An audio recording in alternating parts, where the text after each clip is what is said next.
नमस्कार प्रेक्षक हो. स्वातंत्र्य दिन विशेष भागात मी आरजे तेजस्विनी आपलं मनपूर्वक स्वागत करते. आपल्याच आचार्य मराठी महाविद्यालयाचे आपले विद्यार्थिनी आपल्या सोबत आहेत आणि या सगळ्यांसोबत मी आपला स्वातंत्र्य दिन विशेष कार्यक्रम सादर करणार आहे. आपल्या सोबत आहेत भाग्यश्री पाटील. हॅलो भाग्यश्री. त्यानंतर अंकिता शर्मा. हॅलो अंकिता. स्वप्नाली शिंदे. हॅलो स्वप्नाली. आणि पौर्णिमा उनवणे. तर ह्या सगळ्या विद्यार्थिनींसोबत त्यांनी खूप छान म्हणजे ChatGPT किंवा गुगलचा थोडासा सहकार्य घेऊन स्वतःच्या बुद्धिमत्तेने किंवा स्वतःच्या विचारांनी खूप छान स्क्रिप्ट लिहिलेली आहे आणि अर्थातच ते आपल्या स्वातंत्र्य सैनिकांवर आहे, ज्याच्यावर आपण फ्रीडम फायटर्स ऑफ इंडिया याविषयी आपण हा विशेष कार्यक्रम करत आहोत. तर सगळ्यांना खूप खूप शुभेच्छा आणि सगळ्यांचं मनपूर्वक स्वागत. त्यांचा पहिलाच हा प्रयत्न आहे आणि आमची ही 8वी बॅच आहे इंटर्नशिपची आणि त्यामधून त्यांनी स्वतः सगळं मटेरियल तयार केलेलं आहे. आज आपण बाळ गंगाधर टिळकांविषयी तसंच मंदाकिनी हजराविषयी, झाशीच्या राणीविषयी आणि सावित्रीबाई फुले यांच्याविषयी जाणून घेणार आहोत. तर अर्थातच सुरुवात करते भाग्यश्री. लोकमान्य बाळ गंगाधर टिळक यांच्याविषयी ती आपल्याला माहिती सांगते. नमस्कार श्रोतेहो, आपण ऐकत आहात आचार्य 90 FM युअर ओन रेडिओ आणि मी तुमची लाडकी भाग्यश्री. आज आपला विषय आहे अशा एका महान व्यक्तीला समर्पित, ज्यांनी भारतीयांच्या मनात स्वराज्याची भावना निर्माण केली आणि ब्रिटिश सत्तेविरुद्ध जनजागृतीही केली. एक व्यक्ती, एक विचार, एक संघर्ष आणि एक ऐतिहासिक घोषणा. स्वराज्य हा माझा जन्मसिद्ध हक्क आहे आणि तो मी मिळवणारच. तुम्हाला समजलंच असेल मी कोणाबद्दल बोलत आहे. होय, आपण जाणून घेणार आहोत भारताच्या स्वातंत्र्य लढ्यातील एक महान नेते लोकमान्य बाळ गंगाधर टिळक. बाळ गंगाधर टिळक यांचा जन्म 23 जुलै 1856 रोजी रत्नागिरी, महाराष्ट्र येथे झाला. लहानपणापासूनच ते हुशार, स्वाभिमानी आणि धाडसी होते. अन्यायाविरुद्ध आवाज उठवण्याची वृत्ती त्यांच्या स्वभावातच होती. शिक्षण पूर्ण केल्यानंतर त्यांनी आपले आयुष्य केवळ स्वतःच्या प्रगतीसाठी न जगता समाज आणि देशाच्या उन्नतीसाठी समर्पित केले.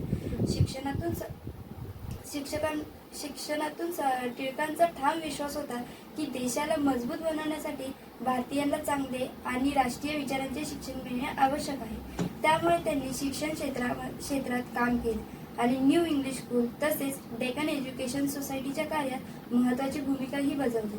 त्यांच्यासाठी शिक्षण हे म्हणजे फक्त पुस्तकातील ज्ञान नव्हते, तर शिक्षण म्हणजे स्वाभिमान आणि कर्तव्य, देशप्रेमाची जाणीव होती.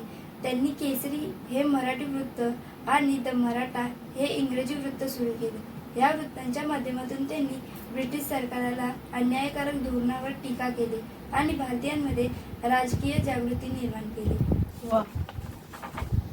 टिळकांचे कार्य केवळ वृत्तपत्रांमध्ये मर्यादित नव्हते. भारतीय समाजामध्ये एकता निर्माण व्हावी, लोकांना एकत्र यावे आणि त्यांच्यामध्ये राष्ट्रभावना जागृत व्हावी यासाठी त्यांनी सार्वजनिक गणेश उत्सव आणि शिवजयंती उत्सव मोठ्या प्रमाणावर प्रोत्साहन दिले. आता त्या घोषणेकडे वळूया, जी भारतीय स्वातंत्र्य लढ्याच्या इतिहासात अजरामर झाली. स्वराज्य हा माझा जन्मसिद्ध हक्क आहे, तो मी मिळवणारच. टिळकांनी भारतीयांना शिकवले, स्वातंत्र्य मागायचे नसते, त्यासाठी संघर्ष करावा लागतो. 1 ऑगस्ट 1920 रोजी लोकमान्य टिळक यांचे मुंबई इथे निधन झाले, पण त्यांचे विचार संपले नाही.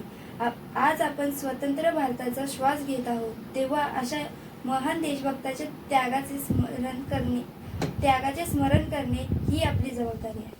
चला त्यांच्या विचारांमधून प्रेरणा घेऊ आणि आपल्या देशासाठी आपले कर्तव्य प्रामाणिकपणे पार पाडूया.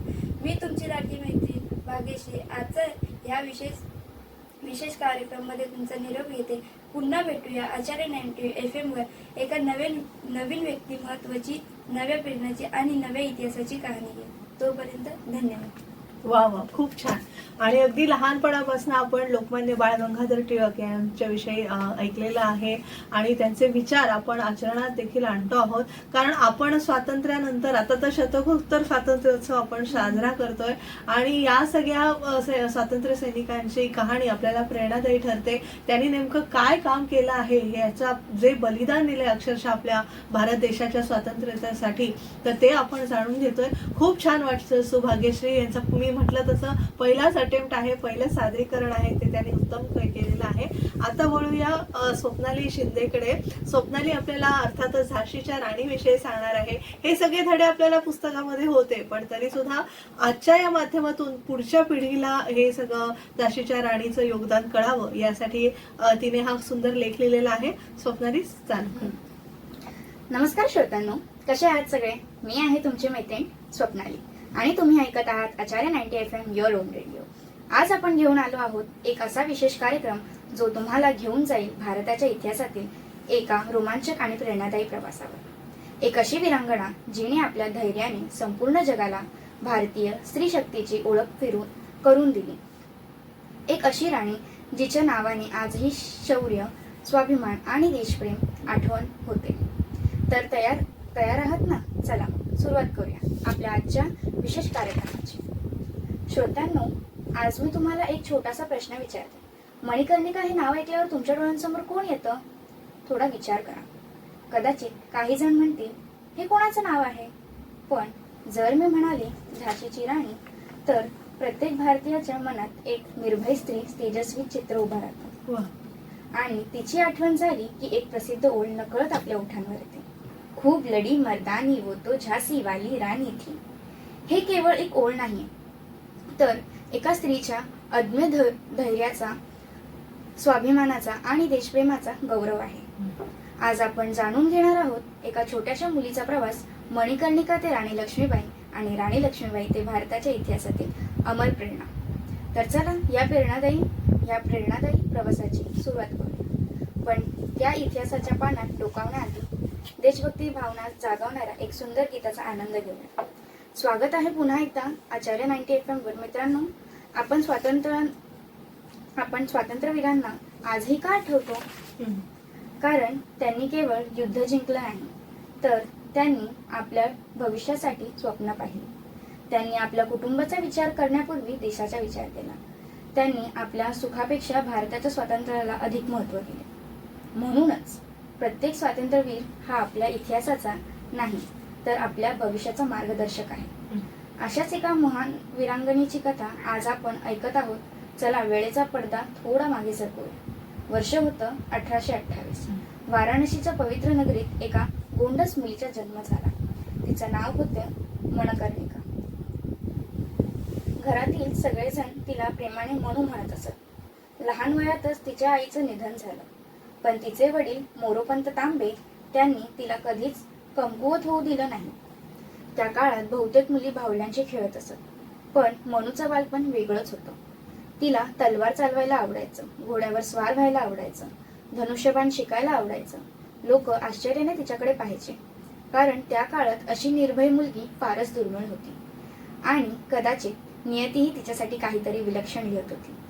म्हणून मनू जसजशी मोठी होत गेली तसतशी तिची ओळख फक्त एक चपळ मुलगी म्हणून राहिली नाही, तर ती एक कुशल योद्धा म्हणून ओळखली जाऊ लागली. तिचे वडील नेहमी म्हणायचे, मुलगा असो किंवा मुलगी, धैर्य आणि संस्कार हेच खरे सामर्थ्य असते.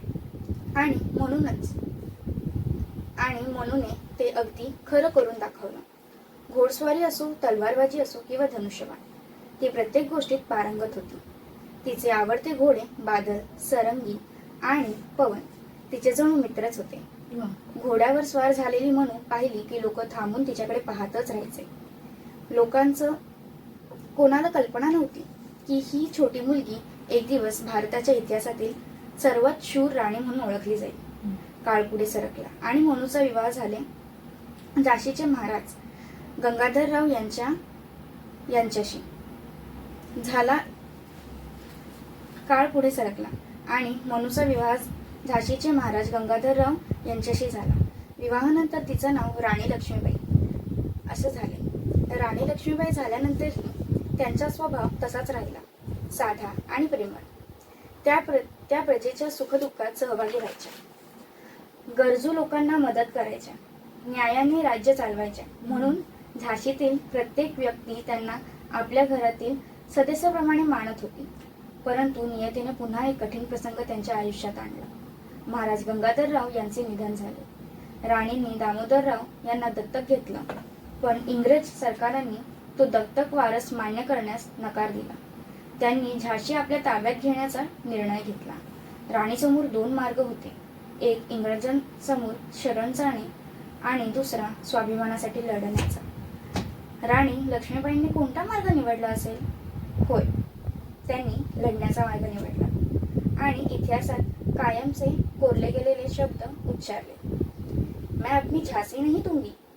त्या एक वाक्याने संपूर्ण भारताच्या मनात स्वाभिमानाची ज्योत पेटली. 1857 भारताच्या इतिहासातील एक महत्त्वाचं वर्ष. देशभर स्वातंत्र्याची पहिली मोठी लढाई सुरू झाली आणि झाशीची राणी त्या लढ्याच्या अर्धभागी उभ्या राहिल्या. त्यांनी स्वतः सैन्य तयार केलं. महिलांनाही युद्धाचं प्रशिक्षण दिलं, कारण त्यांचा विश्वास होता देश रक्षणासाठी स्त्री आणि पुरुष दोघेही समान आहेत. इंग्रजांनी झाशीवर जोरदार हल्ला केला. तोफांचे आवाज, तलवारींची टक्कर, धुराने भरलेले रणांगण आणि त्या सगळ्यात घोड्यावर स्वार झालेली, हातात तलवार घेतलेली आणि निर्भय राणी स्वतः आपल्या सैनिकांचं नेतृत्व करत होती. असं सांगितलं जातं की आपल्या दत्तक पुत्र दामोदरराव यांना पाठीवर बांधून त्या रणांगणात उतरल्या होत्या आणि म्हणूनच आजही त्यांचं नाव घेतलं की प्रत्येक भारताच्या मनात अभिमान जागा होतो. मित्रांनो, प्रत्येक महान प्रवासाला एक असा क्षण येतो जो त्या व्यक्तीला इतिहासात अमर करून जातो. 18 जून 1858 ग्वालियर जवळच्या कोटाकी सराईच्या रणभूमीवर राणी लक्ष्मीबाई शेवटच्या श्वासापर्यंत लढल्या. त्यांच्या अंगावर अनेक जखमा होत्या, पण मनात एकच भावना होती, देशाचा स्वाभिमान कोणत्याही परिस्थितीत जपायचाच. त्या वीर म्हणून पावल्या, पण त्यांचा पराभव झाला नाही, कारण ज्याचं ध्येय देश असतं त्याचं नाव कधीच मरत नसतं. आजही जेव्हा भारताच्या शूर वीरांगणांचा उल्लेख होतो तेव्हा सर्वात आधी अभिमानाने घेतलं जाणारं नाव म्हणजे झाशीची राणी लक्ष्मीबाई. मित्रांनो, राणी लक्ष्मीबाईचं जीवन आपल्याला एकच गोष्ट शिकवतं, परिस्थिती कितीही कठीण असली तरी धैर्य आणि स्वाभिमान कधीही सोडायचं नाही. आज देशासाठी तलवार उचलण्याची गरज नाही, पण आपल्या शिक्षणात, आपल्या कामात, आपल्या जबाबदाऱ्यांमध्ये प्रामाणिक राहणं हीच आजच्या काळातील खरी देशसेवा आहे. त्यांच्या धैर्यातून प्रेरणा घेऊया आणि आपल्या देशासाठी एक चांगलं जबाबदार नागरिक बनण्याचा प्रयत्न करूया. मित्रांनो, आज आपण मणिकर्णिकापासून झाशीच्या राणीपर्यंतचा हा प्रवास पाहिला. त्यांचं शौर्य, स्वाभिमान आणि देशप्रेम आपल्याला कायम प्रेरणा देत राहू. मी आहे तुमची मैत्रीण स्वप्नाली आणि तुम्ही ऐकत आहात आचार्य 90 FM युअर ओन रेडिओ. पुन्हा भेटूया अशाच एका प्रेरणादायी कथेसह. तोपर्यंत देशप्रेम मनात जपूया आणि आपल्या भारताचा अभिमान बाळगूया. जय हिंद, जय भारत. खूपच छान स्वप्नाली. कारण मला या निमित्ताने सगळ्या श्रोत्यांना, आपल्या मित्रांना सांगू इच्छिते की तुम्ही फक्त ह्या आपण कथा ऐकतोय, वाचतोय, पण त्याबरोबरच त्या जन्मस्थळाला, झाशीच्या राणीच्या जन्मस्थळाला भेट दिली पाहिजे. मध्य प्रदेशात मणिकर्णिका घाटावर गेलं पाहिजे. तिथे सगळं झाशीच्या राणीचं संग्रहालय आहे, ते सगळ्यांनी पाहिलं पाहिजे. यातून आपल्याला त्यांचा इतिहास, त्या कशा प्रकारे लढल्या, त्यांनी कोणती शस्त्र वापरली, त्यांची आभूषणं काय होती त्याविषयी माहिती मिळेल खूपच. आणि त्यांचं कार्य काय होतं, त्यांनी जे योगदान दिलं ते विषयी आपण जाणून घेऊ शकतो. तर मला वाटतं सगळ्यांनीच जे म्हणजे आता बाळ गंगाधर टिळकांचा तू उल्लेख केलास, बाळ गंगाधर टिळकांचं रत्नागिरीला खूप छान घर आहे आणि वाडाच आहे तो सुद्धा सगळ्यांनी पाहावा. तिथे सगळ्या टिळक वापरण्यात असलेल्या गोष्टी आणि त्यांची खुर्ची, त्यांचं टेबल, असं सगळं तिथे संग्रहालय ठेवलेलं आहे. आणि त्यांची दौत म्हणजे लेखणी असते ती पण ठेवलेली आहे. तर ते सुद्धा, रत्नागिरी तर आपल्या महाराष्ट्रातच आहे, अवघ्या 6 तासात आपण रत्नागिरीला मुंबईपासून पोहोचू शकतो. तर त्याचाही तुम्ही, टिळकांच्या वाड्याचाही तिथे जाऊन तुम्ही आस्वाद घेऊ शकता. आणि आता हल्ली आपण युट्यूबला जातो, रील्स करतो, तर तो पण तुम्ही भाग करू शकता. मुलांना खूप स्कोप आहे, खूप हे करण्याचा, ॲडव्हेंचर काहीतरी करण्याचा. तर नक्की स्वातंत्र्य दिनानिमित्त स्वतंत्ररित्या तुम्ही स्वतःचे कार्यक्रम करू शकता. आज खूप दोघांनी छान माहिती सांगितली. लोकमान्य बाळ गंगाधर टिळक आणि झाशीच्या राणीविषयी स्वप्नालीने सांगितलं, टिळकांविषयी भाग्यश्रीने सांगितलं.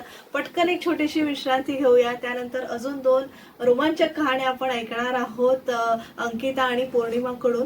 तुम्ही ऐकत राहा आचार्य 90 FM योर ओन रेडिओ स्वातंत्र्य दिन विशेष कार्यक्रम.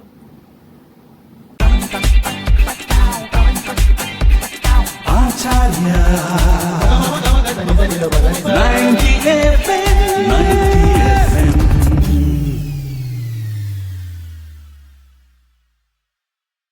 विश्रांतीनंतर तुम्हा सगळ्यांचं पुन्हा एकदा स्वागत. तुम्ही ऐकत आहात आचार्य 90 FM योर ओन रेडिओ आणि आज आपण स्वातंत्र्य दिन विशेष कार्यक्रम करतो आहोत आपल्या आचार्य मराठी महाविद्यालयाच्या विद्यार्थिनींसोबत.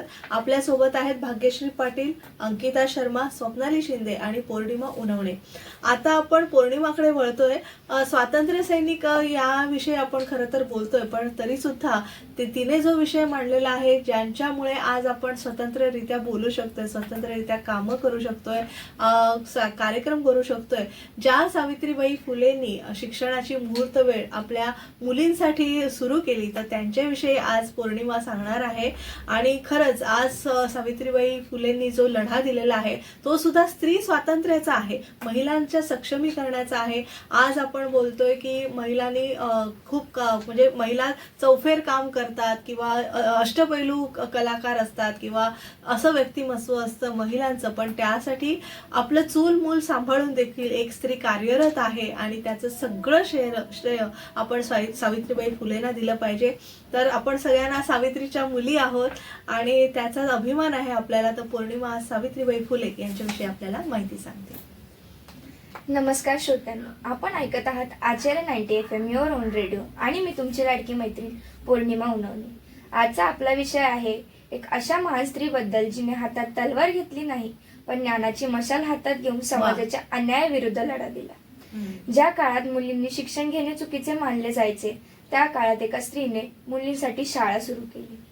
ज्या काळात स्त्रियांना समाजात समान स्थळ मिळत नव्हते, त्या काळात त्यांनी स्त्रीने त्यांच्या हक्कासाठी आवाज उठवला.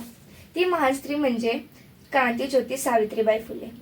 आजच्या विशेष कार्यक्रमात आपण जाणून घेणार आहोत त्यांच्या जीवनाची कहाणी आणि त्यांचा संघर्ष आणि त्यांनी केलेले समाजासाठी महान कार्य. सावित्रीबाई खरं तर कोण होत्या? सावित्रीबाई फुले यांचा जन्म 3 जानेवारी 1831 रोजी नायगाव, सातारा येथे झाला. त्यांचा विवाह लहान वयातच महात्मा ज्योतिराव फुले यांच्याशी झाला. त्या काळात मुलींनी शिक्षण घेणे तर दूरच, पण स्त्रीने घराबाहेर पडणे सुद्धा समाजाला मान्य नव्हते. पण ज्योतिराव फुले यांनी सावित्रीबाईंना शिक्षण दिले. सावित्रीबाईंनी शिक्षण घेतले आणि पुढे त्या भारतातील पहिल्या महिला शिक्षिकांपैकी एक झाल्या आणि इथूनच सुरू झाली एका मोठ्या सामाजिक क्रांतीची वाटचाल. त्यांनी मुलींसाठी सुरू केलेली पहिली शाळा. कल्पना करा, आज आपल्याकडे शाळा आहेत, कॉलेज आहेत, ऑनलाईन शिक्षण आहे, पण जवळपास 200 वर्षांपूर्वी मुलींना शिक्षणाचा अधिकारच मिळत नव्हता. अशा परिस्थितीत सावित्रीबाई आणि ज्योतिराव फुले यांनी पुण्यात मुलींसाठी शाळा सुरू केली. सावित्रीबाई स्वतः शाळेत शिकवायला जात असत, पण त्यांचा हा प्रवास सोपा नव्हता. रस्त्यात काही लोक त्यांच्यावर शेण आणि चिखल फेकत असत, पण सावित्रीबाई थांबल्या नाहीत. त्या शाळेत जाताना एक साडी अतिरिक्त सोबत घेऊन जात असत, जेणेकरून शाळेत पोहोचल्यानंतर कपडे बदलून त्या मुलींना शिकवू शकतील. यातून आपल्याला एक गोष्ट शिकायला मिळते, अडचणी कितीही असल्या तरी आपण ध्येयापासून मागे हटायचे नाही. सावित्रीबाई फुले यांनी मुख्यतः कोणत्या क्षेत्रात क्रांती घडवून आणली? खरं तर त्यांनी शिक्षण आणि स्त्री सामाजिक सुधारणा केली. स्त्रियांसाठी त्यांनी केलेले संघर्ष आपण बघूया. सावित्रीबाईंचे कार्य केवळ मुलींच्या शिक्षणापुरते मर्यादित नव्हते आणि त्यांनी विधवा स्त्री, बालविवाहाच्या समस्या आणि स्त्रियांवरील अन्यायाविरुद्ध आवाज उठवला. ज्या काळात विधवा स्त्रियांसाठी परिस्थिती अत्यंत कठीण होती, अशा स्त्रियांना आधार देण्यासाठी सावित्रीबाई आणि ज्योतिरावांनी बालहत्या प्रतिबंधक गृह सुरू केले. समाजाने नाकारलेल्या स्त्रियांना अधिकार दिला. सावित्रीबाईंचा संदेश स्पष्ट होता, स्त्री ही कोणापेक्षा कमी नाही, तिलाही शिक्षण, सन्मान आणि जगण्याचा अधिकार आहे. सावित्रीबाई एक खरी स्वातंत्र्य योद्धा होत्या. जेव्हा आपण स्वातंत्र्य सैनिक म्हणतो तेव्हा आपल्या डोळ्यासमोर ब्रिटिशांविरुद्ध लढणारे क्रांतिकारक येतात, पण स्वातंत्र्य म्हणजे परकीय सत्तेपासून मुक्त होणे नाही, अन्यायापासून मुक्तता, अज्ञानापासून मुक्तता आणि भेदभावापासून मुक्ती हे देखील स्वातंत्र्यच आहे. या अर्थाने सावित्रीबाई फुले या एक महान सामाजिक स्वातंत्र्य योद्धा होत्या. त्यांनी समाजातील रूढी, अंधश्रद्धा, जातीभेद आणि स्त्रियांवरील अन्यायाविरुद्ध संघर्ष केला. त्यांच्या हातातील शस्त्र शिक्षण होते, त्यांची ताकद ज्ञान होते आणि त्यांचे ध्येय होते समतेचा समाज. प्लेगच्या काळात त्यांनी केलेले कार्य. सावित्रीबाईंच्या जीवनातील शेवटचा काळ सुद्धा सेवाभावाचे उदाहरण आहे. 1896 आणि 97च्या काळात पुणे परिसरातील प्लेगची साथ पसरली होती. अनेक लोक आजारी पडले होते. लोक भीतीने घराबाहेर पडत नव्हते, पण सावित्रीबाई मात्र आजारी लोकांची सेवा करण्यासाठी पुढे आल्या. त्या स्वतः रुग्णांना मदत करत होत्या. अशाच एका रुग्णाची सेवा करताना त्यांना प्लेगची लागण झाली. 10 मार्च 1897 रोजी सावित्रीबाई फुले यांचे निधन झाले. आपले संपूर्ण आयुष्य समाजासाठी समर्पित करणाऱ्या या महान स्त्रीने शेवटच्या क्षणापर्यंत मानव सेवा केली. श्रोत्यांनो, सावित्रीबाई फुले यांचे जीवन आपल्याला खूप सुंदर संदेश देते. परिस्थिती बदलण्याची वाट पाहू नका, स्वतः बदलाची सुरुवात करा.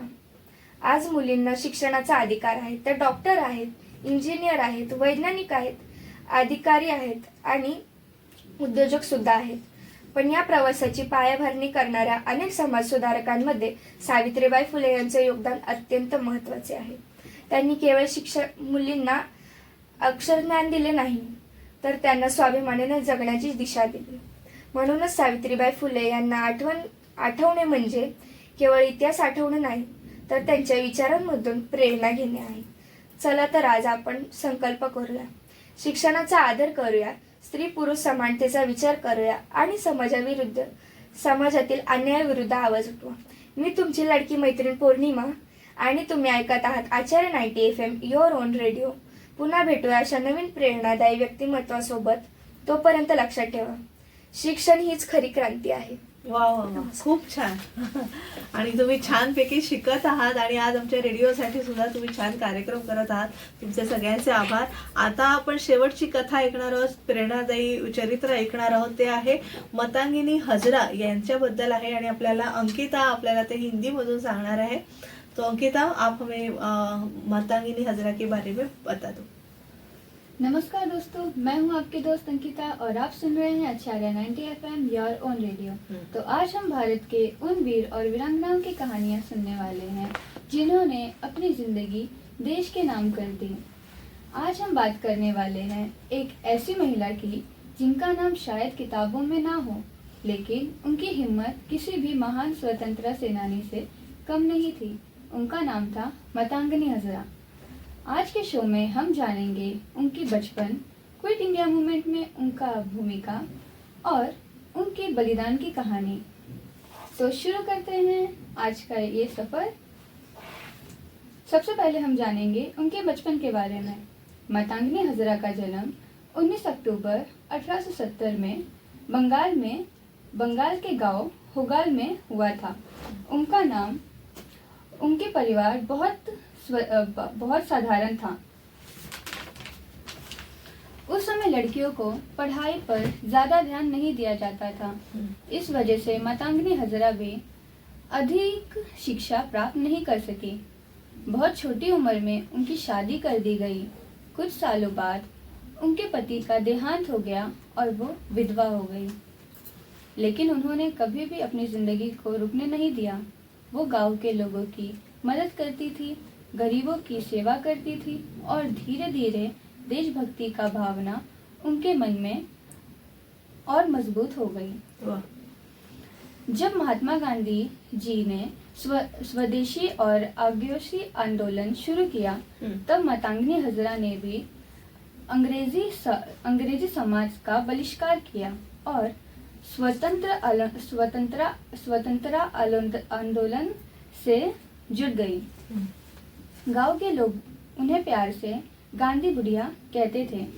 बंगाली भाषा में इसका अर्थ होता है बुजुर्ग गांधी. क्या आप जानते हैं 60 साल से भी ज़्यादा उम्र होने के बाद भी मातंगी हजरा मोर्चा पर सबसे आगे खड़ी रहती थी। तो अब हम जानेंगे क्विट इंडिया मूवमेंट में मातंगी हजरा का योगदान और उनकी बलिदान की कहानी। 1942 में महात्मा गांधी ने क्विट इंडिया मूवमेंट शुरू किया था। इसका संदेश था अंग्रेजों भारत छोड़ दो। इस आंदोलन में मातंगी हजरा ने बढ़ चढ़कर हिस्सा लिया। उनकी उम्र उस समय लगभग 72 साल थी, लेकिन उनका हौसला कभी युवा से भी कम नहीं था। 29 सितंबर 1942 को उनके हजारों लोगों के नेतृत्व से सबके हाथ में तिरंगा और हर तरफ वंदे मातरम और भारत माता की जय का नारा गूंज रहा था। हाँ। ब्रिटिश पुलिस ने भी रोकने की कोशिश की, लेकिन मातंगी हजरा तिरंगे को लेकर आगे बढ़ती रही। पुलिस ने उन्हें चेतावनी दी, फिर भी वो नहीं रुकी। पुलिस ने उन पर गोली चला दी। पुलिस गोली लगाने के बाद भी उन्होंने तिरंगा उनके हाथ से नहीं गिरा। वो देश के लिए शहीद हो गई, लेकिन तिरंगा कभी भी नीचे नहीं हुआ। यही उनकी सबसे बड़ी पहचान है। कुछ फैक्ट्स जानते हैं हम मातंगी हजरा के बारे में। लोगों उन्हें गांधी बुढ़िया कहते थे। वो 72 साल की उम्र में भी आज़ादी की लड़ाई लड़ रही थी। उन्होंने अपनी आखिरी सांस तक तिरंगा पकड़ी रही। अब जानते हैं उनकी लेगेसी के बारे में। आज भी मातंगी हजरा के जीवन से हमें सीख मिलती है। देशभक्ति सिर्फ संबोधन नहीं है, बल्कि हिम्मत त्याग और सेवा भक्ति जानती है। वो कभी भी उम्र को कमजोरी नहीं बनाती थी। उन्होंने दुनिया को दिखा दिया एक आम इंसान भी इतिहास बदल सकता है। आज हम आज़ाद हैं क्योंकि हजारों लोगों ने अपनी जिंदगी देश के नाम कर दी। अगर आपको हमारा प्रोग्राम पसंद आया हो तो ज़रूर बताइए। आपका फीडबैक हमारे लिए बहुत महत्वपूर्ण रहता है। और इसके साथ आज का खूबसूरत सफ़र को देते हैं एक छोटा सा विराम। मिलते हैं एक फिर नई टॉपिक और कहानी और नई एनर्जी के साथ। तब तक के लिए सुनते रहिए आचार्य 90 FM योर ओन रेडियो। मैं हूं आपकी दोस्त अंकिता। जी बिल्कुल, मातंगी हजरा के बारे में बहुत सारे लोगों को पता नहीं होगा और मुझे भी पर्सनली मालूम नहीं था कि मातंगी हजरा का इतना बड़ा कंट्रीब्यूशन है। Ankita, thank you so much Matangini Hazra के बारे में बताने के लिए, क्योंकि हम Mahatma Gandhi the father of India इनके बारे में जानते हैं, लेकिन उनके साथ साथ महात्मा गांधी जी की बेटी कहलाने वाली, गांधी जी की बेटी कहलाने वाली मातंगी हजरा थी, ये हम में से किसी को भी मालूम नहीं था। बहुत अच्छा इनपुट था और आप सभी के टॉपिक्स बहुत ही अच्छे थे। हमें मालूम है, हमने मराठी और हिंदी का ये हेल्प लेके ये प्रोग्राम आपके सामने प्रस्तुत किया है और आपको बहुत पसंद आया होगा। जैसे ही अंकिता ने कहा, अगर आपको हमारा प्रोग्राम पसंद आया होगा तो आप हमें आचार्य 90 FM के कमेंट बॉक्स में ज़रूर आपके व्यूज़ लिखिए, ताकि हम और अच्छा सेगमेंट आपके लिए लेके हाजिर हो। तो सगळ्यांना खूप खूप शुभेच्छा। तुम्ही स्वातंत्र्यानंतरच्या काळात, म्हणजे तुम्ही काय, मी सुद्धा जन्माला आलेलो आहोत, त्यामुळे स्वातंत्र्य काय असतं, म्हणजे स्वातंत्र्य मिळवण्यासाठी ज्या सगळ्यांनी धडपड केली ते आपल्याला तेवढं आपण पाहिलं नाहीये. पण आता स्वातंत्र्य मिळालंय तर त्याचा आनंद आणि तो साजरा तर करायचाच आहे, पण आपण देशासाठी जास्तीत जास्त चांगलं काय करू शकतो. सगळ्यांनीच डॉक्टर व्हायला किंवा इंजिनियर होणं किंवा वकील होणं, पण बाकी सुद्धा एक नर्सिंग सुद्धा चांगलं आहे. आपण आता माध्यमांमध्ये काम करतो, माध्यमांमध्ये सुद्धा चांगल्या लोकांच्या मुलाखती घेणं हे देखील महत्वाचं आहे. सगळेच जर सीमेवर जाऊन लढू शकत नाहीत, पण सैनिकांसाठी एक आपण छानशी प्रेमाची राखी, आपण रक्षाबंधन सुद्धा याच महिन्यात आहे, तर त्या सैनिकांसाठी एक तुम्ही आमचं रक्षण करता म्हणून एक सुंदरशी राखी आपण जवानांना नक्कीच देऊ शकतो. आणि एक त्यांनी केलेलं जे कार्य आहे, या सगळ्या स्वातंत्र्य योद्ध्यांनी केलेलं जे बलिदान आहे, त्याचं दर दिवशी उठून स्मरण जरी केलं ना तरी ते खूप म्हणजे प्रेरणादायी ठरेल. आणि आपण भाविक पुढे जाऊन तुम्ही खूप छान छान सर्व्हिस करणार आहात. पुढे काही जण शिक्षिका होतील, आपल्या पुढच्या पिढीला शिकवतील, तुमच्या मुलांना शिकवाल, तेव्हा नक्कीच हे सगळं तुम्हाला फार प्रेरणादायी ठरेल. आणि आमचा हा कार्यक्रम तुम्हाला सगळ्यांना नक्कीच आवडला असेल अशी आशा व्यक्त करते. आज आपल्याला बाळ गंगाधर लोकमान्य टिळकांविषयी माहिती सांगितली भाग्यश्री पाटीलने. Thank you so much Bhagyashree. त्यानंतर अंकिता शर्माने आपल्याला मतांगिनी हजरा यांच्याविषयी माहिती सांगितली. थँक्यू अंकिता. झाशीच्या राणीविषयी माहिती सांगितली स्वप्नाली शिंदेने. थँक्यू स्वप्नाली. आणि सावित्रीबाई फुले यांच्याविषयी माहिती सांगितली पौर्णिमा उनवणे हिने. तर तुम्हा चौघींचेही मनपूर्वक स्वागत आहे आणि आभारही आहेत. एक छान सेगमेंट आपण प्रेक्षकांना देऊ शकलो. तर प्रेक्षको, स्वातंत्र्य दिन विशेष कार्यक्रमात मी आरजे तेजस्विनी आपल्या सगळ्या विद्यार्थिनींसोबत तुमची रजा घेते. तुम्ही मात्र असेच आमचे छान छान कार्यक्रम ऐकत राहा. तुम्हाला स्वातंत्र्य दिनाच्या मनपूर्वक शुभेच्छा. जय हिंद. धन्यवाद. धन्यवाद.